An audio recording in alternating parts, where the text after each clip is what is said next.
Mick, John Kelly is one of several former Trump staffers who are saying publicly he's not fit to be president. Is this a problem less than 2 weeks from the election, and why are so many of them speaking out so publicly? I think they're speaking out publicly because they hate him. John Kelly hates the president. I've never understood why he didn't quit the job before he got fired from the job. There's a lot of folks who used to work for Trump that just don't like him. Most of them, by the way, are ex-military. If you spent 40 years in the Marines like John Kelly did, your life is built around discipline and structure, and that's just not Donald Trump. None of the folks, I think, from the military actually understood him and got along well with him. It's sad to see, it really is. I was texting back and forth with a bunch of people today from the White House when I was there, and not a single one of us could remember a single reference to Adolf Hitler when we were there. But of course, it's the thing that the Democrats used to talk about in the shadows. They used to whisper about Donald Trump and Adolf Hitler. Now it's just out in the open. I think Julian is right. I think it's the wrong argument. I think the weakness in the Harris campaign right now is her, not Trump.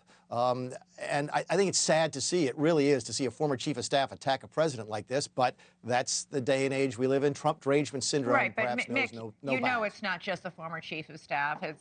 There are many of them, and none of them are out there campaigning on the trail trying to get him elected. Are you saying they're all lying?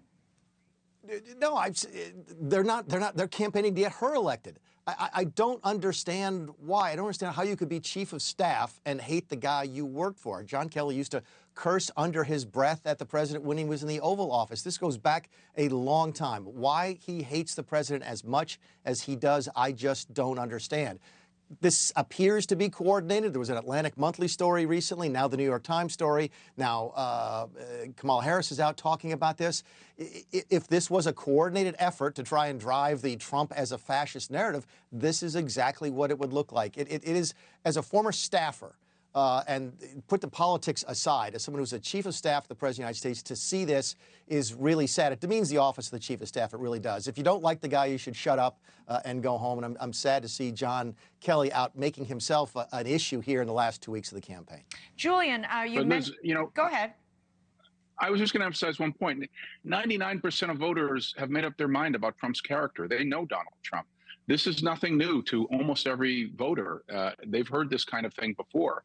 Again, I just want to emphasize this point. Polls have shown 25 or 30% of the voters still don't really know who Kamala Harris is and have major questions given her past positions. Yeah, I was just going there by double digits. Sorry to jump the gun. Yeah, you jumped the gun, Julian, or read my mind. My apologies. We are 13 days out. We've had 20 million people who've already voted.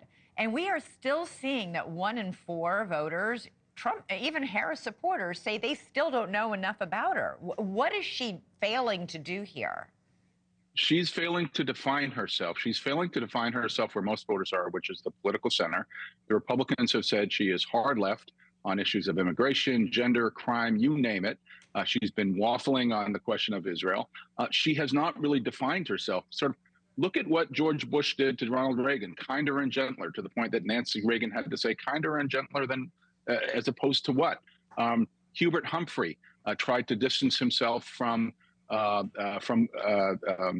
President Johnson on Vietnam.